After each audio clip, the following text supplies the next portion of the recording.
Gracias por la pega.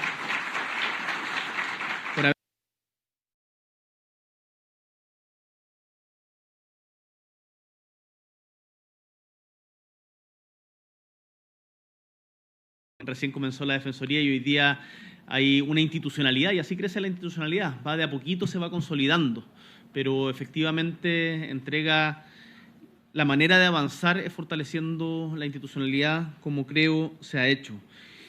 A todo el equipo de la Defensoría por la tremenda pega que hacen, muchísimas gracias por el informe que leeremos con detención y, por cierto, gracias Amanda, porque sin tu voz, que representa a los jóvenes, a los adolescentes, esta actividad no tendría sentido si es que nos estuviéramos escuchando solo entre nosotros.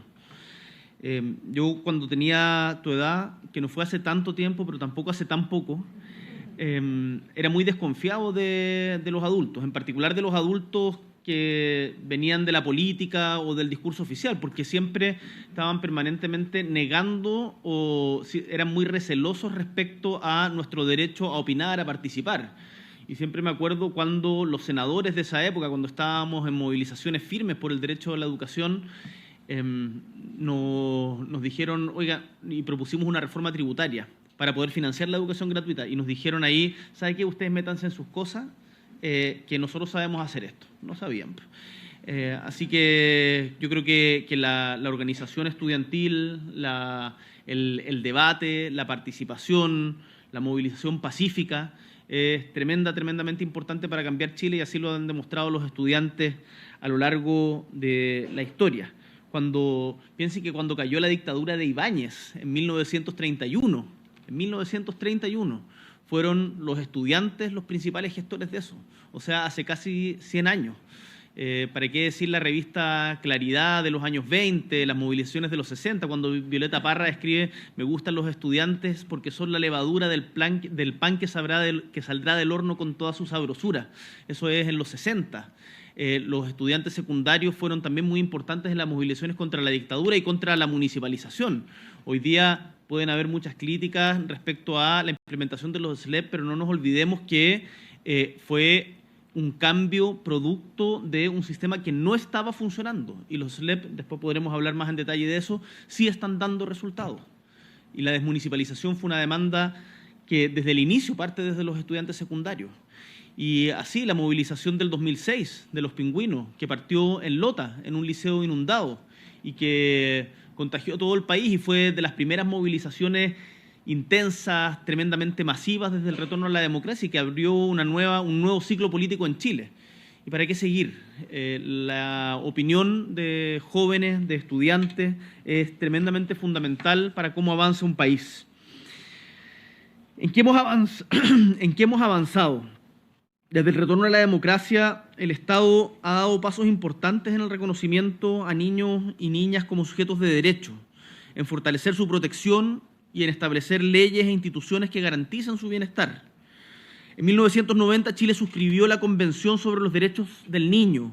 En 2007 comenzó a implementarse Chile Crece Contigo, Chile Crece Más, ese programa precioso que está en todos los hospitales de Chile. Y en 2018 se creó esta Defensoría de la Niñez que hoy nos rinde cuenta pública. Hoy la sociedad chilena aborda temas que antes eran tabú, la importancia de la salud mental en la infancia, por ejemplo, y en la adolescencia, la importancia del cuidado y del apego, el parto respetado, que también tiene que ver con los derechos de la madre y también con los derechos del niño. Eso era algo de lo que antes, yo me imagino que muchos de ustedes conocen a personas que fueron víctimas de maltrato obstétrico, y es algo que se ha instalado con mucha fuerza en los últimos años. Cómo conocer y manejar las emociones. Y Chile ha ido progresando en entender que la voz de los niños, niñas y adolescentes importa, que tienen derecho a participar y a opinar, que puede que hoy día no voten para las elecciones de este domingo, pero tienen una opinión que vale la pena, y para ellos estamos trabajando. Escuchar a los niños y niñas es muchas veces mucho más instructivo, mucho más interesante que escuchar opiniones de otra gente que anda vociferando para la galería. porque te hablan desde una honestidad que algunos pueden tildar de ingenua, pero que a mí me parece tremendamente lúcida, tremendamente lúcida. Y siempre cuando uno conversa con un niño, con una niña, con un adolescente, no importa de dónde, como bien se decía, puede ser de una región extrema, de Magallanes, de Arica, de cualquier comuna de Santiago, en Coquimbo o en el Maule, uno va a aprender algo. Uno va a aprender algo. Así que conversen con los niños, conversen con los adolescentes. El informe de la Defensoría da cuenta, por cierto, que queda mucho trabajo pendiente. Acá, como he mencionado en otras oportunidades, la política no es nunca para solazarse, nunca es para conformistas, porque hemos avanzado todo lo que he dicho, pero inmediatamente se abren más necesidades. Así lo ha planteado en los últimos días también el defensor de la niñez. Nunca va a ser suficiente, porque en la medida que alcanzamos una meta, inmediatamente nos ponemos otra. Y eso es bueno, ser ambiciosos en estos términos. Chile aún tiene mucho que hacer para evitar que los niños y niñas vivan en la pobreza, para que vivan en campamentos, para alejarlos de la violencia, para garantizar su derecho a vivir en familia. Los niños que han fallecido producto de balas locas o de balaceras son una cuestión que nos duele y nos desgarra el corazón, pero nos llama sobre todo a la acción, porque al final del día, cuando un entorno se vuelve inseguro y el niño se encierra en la casa y se ve obligado a encerrarse en la pantalla en vez de estar en el espacio público compartiendo, creando, es una derrota de la sociedad entera. Y ahí, en materia de seguridad, tenemos un desafío como sociedad en el cual no hay atajos, en el cual no bastan las palabras grandilocuentes, en el cual con un trabajo serio y responsable estamos recuperando nuestros espacios públicos. Cada niño o niña que es vulnerado en sus derechos no desarrolla las habilidades que tiene, y si hay algo que está democráticamente repartido en la sociedad es el talento. Y el rol del Estado, en conjunto con la sociedad civil, pero sobre todo del Estado, es garantizar que esos talentos que están en todas partes, que uno los encuentra en Codpa, en Curanilahue, en Puerto Natales, en San Fernando, en Limache, con niños y niñas, se puedan desarrollar. Al chico que le gusta la música, a la niña que quiere ser científica. Miren qué interesante lo que ha hecho Tere Paneque. No sé si ubican a Tere Paneque, una astrónoma chilena que se ganó recientemente un premio por la divulgación científica. Tiene un libro, una saga sobre Carlota, sobre cómo Carlota descubre el universo, en donde le habla a las niñas, le habla a los niños de que es posible básicamente conquistar el mundo, el cielo, el universo, a través de la observación de lo que hay más allá de nosotros. Y ese ejemplo yo lo encuentro tremendamente positivo. Frente a ello, como Estado y como sociedad, estamos construyendo sobre lo que, por cierto, han realizado gobiernos anteriores.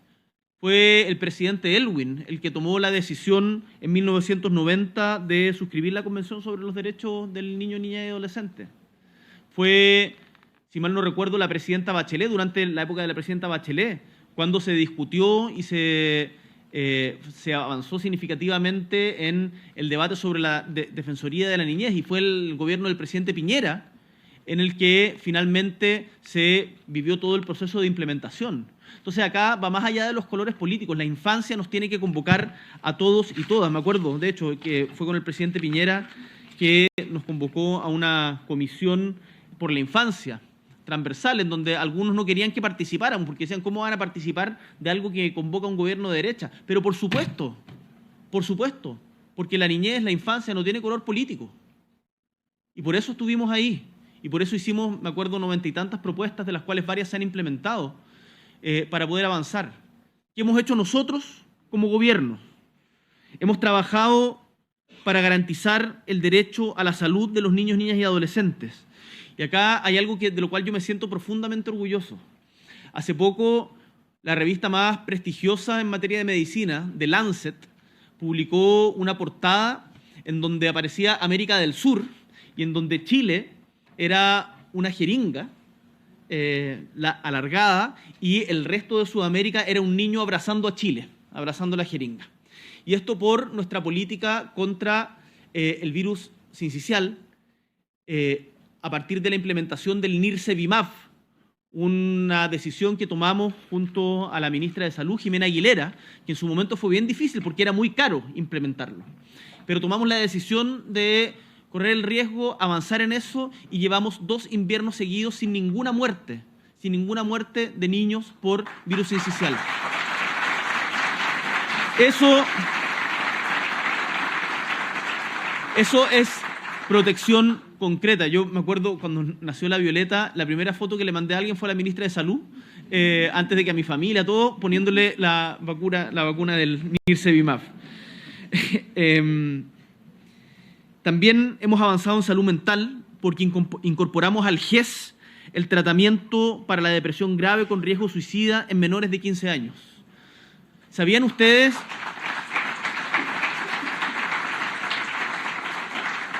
Al final, cuando hay dolencias o enfermedades vinculadas a la salud mental que no son tratadas en su momento, terminan explotando de manera mucho más dura más adelante.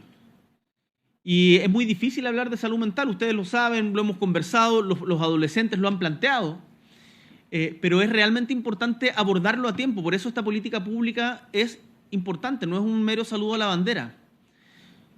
No sé si ustedes saben que en Chile hay más suicidios al año que homicidios. En Chile se suicida más gente que la que muere en condiciones o víctima de la delincuencia. Los 2, por cierto, son terribles, no se trata de que una valga más que la otra, pero de una se habla mucho, de la otra se habla poco. Y por eso es importante hablar muy firme y muy fuerte de salud mental. Es para cuidarnos entre todos. También, gracias al empuje de familias, niños, niñas, organizaciones que contribuyeron durante mucho tiempo a crear conciencia, el 2023 publicamos la ley TEA. Y con ella el Estado asumió el deber de asegurar el derecho a la igualdad de oportunidades y la inclusión social de los niños, niñas y adolescentes y también adultos con TEA. Esta ley nos ha permitido avanzar en la detección temprana del autismo para poder entregar el apoyo a quienes lo necesiten. Y yo sé que todavía hay desafíos en su implementación. Y estamos avanzando también en eso, recogiendo las opiniones de las comunidades. Pero para que hayan desafíos en su implementación tiene que haber empezado a implementarse.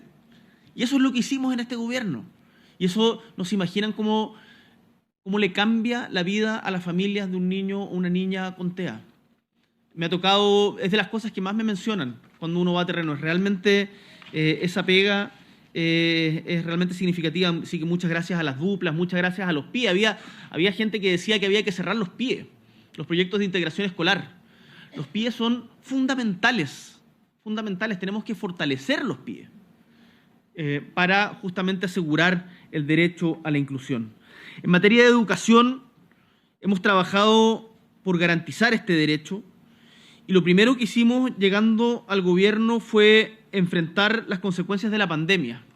Siempre recuerdo cuando en Calama, en una población, una señora me dice que en la junta de vecinos habían hecho jornadas de nivelación o más bien en donde jóvenes le enseñaban a leer y a escribir a niños de hasta tercero básico, porque no habían aprendido durante la pandemia, porque durante la pandemia se había perdido ese aprendizaje. Imagínense esa brecha, lo que significaba esa brecha. Y esto lo hicimos a través del Plan de Reactivación Educativa y hoy podemos decir con alegría que la desvinculación escolar alcanzó su mínimo histórico en el periodo 2024-2025. Y más de 18.400 estudiantes que se habían alejado de las aulas del 2024 regresaron a clases el 2025. Para poder... Siempre cuando se habla de la delincuencia y muchas veces en debate se habla de la mano dura, de más cárceles, de más... Uno puede discutir en su mérito cada una de esas propuestas. Nosotros, de hecho, hemos creado, tipificado nuevos delitos, hemos aumentado las penas en algunos que considerábamos que era necesario, se ha debatido mucho en el Parlamento, hemos hecho un plan de cárceles creando nuevas plazas en las cárceles que no se hacía hace cerca de 15 años. Y también, y esto es muy importante, y también hemos abordado el desafío de combatir la delincuencia desde una perspectiva de la prevención. Recuperar a 18.400 niños que habían salido de la escuela y que vuelven a entrar es una manera muy concreta de enfrentar la delincuencia. Porque esos niños, eventualmente, son mucho más susceptibles de caer en las garras de la delincuencia. Si cuando uno ve un portonazo en donde participan niños de 14 años, cuando uno ve delitos en donde hay involucrados adolescentes que todavía no cumplen la mayoría de edad, también, más allá de la responsabilidad individual que les quepa, que lo tiene que determinar la justicia, pero también tenemos que pensarlo como un fracaso de la sociedad. Hay responsabilidad individual, por cierto, pero también hay una muy significativa responsabilidad colectiva. Entonces, la solución también pasa por concientizarnos de eso, y en eso el rol de la Defensoría de la Niñez es tremendamente importante. Y por eso la actividad que hacen en Coquimbo, que me imagino se repite en diferentes lugares del país, es tremendamente importante, porque en la medida en que los niños y adolescentes se empoderan con respecto de sus derechos, se sienten parte de una comunidad, es menos probable que caigan en estas garras. Si esto no es una política ideológica de un sector determinado, es fraternidad, es humanidad. Y eso cuando uno lo conversa con los niños, con las niñas, realmente ahí lo entiende mejor. Quiero decirles además que hemos mejorado la alimentación de más de 1,5 millones de estudiantes que reciben el menú Junaep en los establecimientos educacionales, con mejores ingredientes y menús también aptos para restricciones alimentarias. Y así estamos teniendo tendencias positivas sobre las cuales seguir trabajando, como por ejemplo los resultados del CIMSS en cuarto básico, que tuvieron una mejora histórica en la última medición. Creamos el Día del Patrimonio de los Niños, cuando vimos el éxito que tenía el Día de los Patrimonios, en donde todas las calles de las ciudades se llenaban de ciudadanos buscando conocer su propia historia. Dijimos, esto tenemos que hacerlo también específicamente para los niños, niñas y adolescentes. Y este año fue el primero que hicimos, es algo que se va a ir instalando progresivamente, que espero que el gobierno que venga, sea cual sea, mantenga esta política. El Día del Patrimonio partió con el presidente Lagos, hace más de 20 años, y se fue instalando de a poco, y hoy día es esta fiesta que es, pero partió más chiquitito. El Día del Patrimonio de los Niños no me cabe ninguna duda que puede pasar de esa manera, y me tocó verlo en primera persona, en el Museo Artequín, en Quinta Normal, en donde era una fiesta de niños, niñas y adolescentes. Después en La Moneda, los niños, en donde habíamos preparado una escenografía especial pensando en los niños. El nivel de felicidad, de reconocimiento que había, y después en la Biblioteca Nacional, en donde a los niños les mostraban nuestra poesía, la poesía histórica de Chile. Aprovecho de pasar el dato que en 2 días más se inaugura acá, ¿dónde está la directora? Regina, se inaugura una exposición sobre también Gabriela Mistral en el Centro Cultural La Moneda, así que los invito desde ya, desde el 13 de noviembre hasta mediados de diciembre, a que vengan al Centro Cultural de La Moneda a ser parte de ella. Y también hemos implementado leyes que son importantes. Cuando llegamos al gobierno promulgamos la Ley de Garantías y Protección de los Derechos de la Niñez, algo por lo que Anuar, antes en su rol de sociedad civil, también había luchado mucho, muchas organizaciones de la sociedad civil. Más de 10 años pasaron para poder ver esta ley hecha realidad. Incluye varios mandatos en los que hemos avanzado, la subse Silva bien lo sabe. Hemos presentado en agosto del año pasado la Política Nacional de Niñez y Adolescencia, y las oficinas locales de la niñez ya están en 276 comunas. 276 comunas. Y mi compromiso es que de aquí a que termine nuestro periodo de gobierno vamos a estar instalados con las OLN en todas las comunas del país. Asimismo, estamos implementando el Servicio Nacional de Reinserción Juvenil, que ya está funcionando en 13 regiones de Chile, y partimos en Coquimbo. Este servicio es clave, la reinserción es clave, cortar con la cadena de transmisión del delito. Muchos de las personas que están en la cárcel tuvieron a un pariente, tienen o tuvieron a un pariente en la cárcel. Si logramos reinsertar a esos niños, niñas y adolescentes, no me cabe ninguna duda de que va a ser un tremendo aporte a la sociedad para ellos. Uno en Coquimbo, cuando fuimos al centro de reinserción, un niño, había un graffiti, un mural, no un graffiti, un mural en la pared que decía reinserción a qué si nunca estuvo inserto. Para reflexionar mucho. La prevención es importante. Es menos popular discutir de prevención. Quizás da menos likes, pero pucha que es importante si uno se toma la política en serio. También la ley de adopción que mencionaba Anuar. 12 años estuvo la ley de adopción tramitándose en el Congreso y logramos sacarla adelante. El fortalecimiento de las familias de acogida especializada o la comisión de verdad respecto de los abusos del Sename. ¿Dónde está? Por acá, Soledad. La pega que están haciendo ahí es tremenda, nos solicitaron una extensión del plazo. Yo invito a que se conozca, están haciendo audiencias en todo el país para poder conocer cuál fue la verdad respecto de estos abusos que fueron sistemáticos y durante muchísimos años, independiente del gobierno.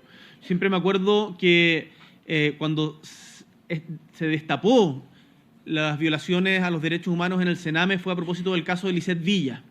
Y cuando conocimos el caso de Lisette Villa, eran 1.313 niños, niñas o adolescentes que habían fallecido a la fecha,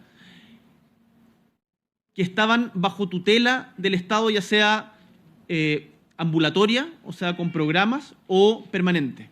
1.313, pero imagínense, si son 1.313 niños los que fallecieron, ¿cuántos abusos o cuántas negligencias hubo antes de eso o en niños que no llegaron a fallecer?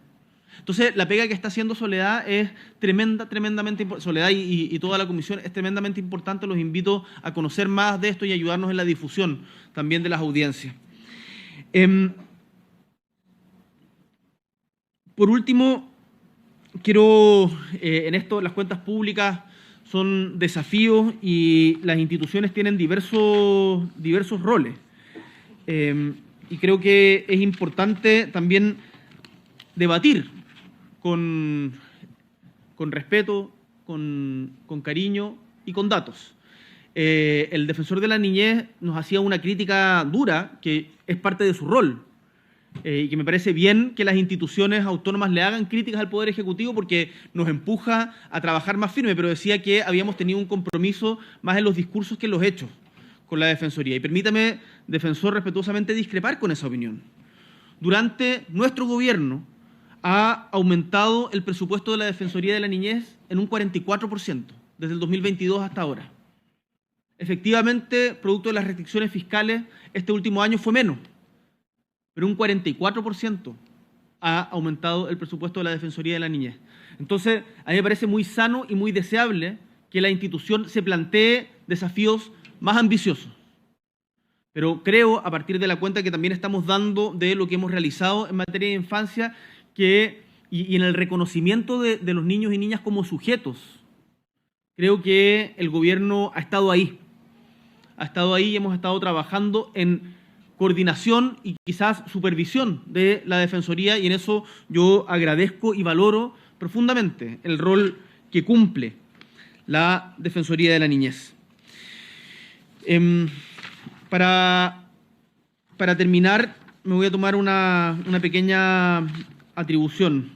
Cuando nació Violeta, un amigo me mandó un poema que él había escrito a propósito del nacimiento de su hija también este año. Y me gustaría compartírselos porque tiene que ver con los niños en el mundo, a propósito de lo que también mencionaba Anuar de Gaza. Dice así: una galaxia entera entre sus dedos de juguete, frágiles pétalos, risas devastadoras, el peso punzante de sus ojos luciérnaga, una sonrisa que prende la atmósfera, una mano mariposa que se aferra a la mía. De pronto, el universo es un volcán de sinfonías. Nada existe, solo ella, mi niña, trepando montañas, llorando ríos, durmiendo valles infinitos. Y en las noches más oscuras, los gritos queman como hachas. La culpa, el peso de fierro sobre el pecho. ¿Cómo disfrutar tanto milagro, con tantos mundos, universos y galaxias asfixiados bajo los escombros? Tantas montañas y ríos y valles infinitos borrados con puñales de la faz de nuestra tierra. Cuántas risas, pétalos y luciérnagas incinerados en el infierno de Gaza. Cuántas niñas como la mía que nunca más podrán soñar. No nos olvidemos de ello. Muchísimas gracias a todos y a todas.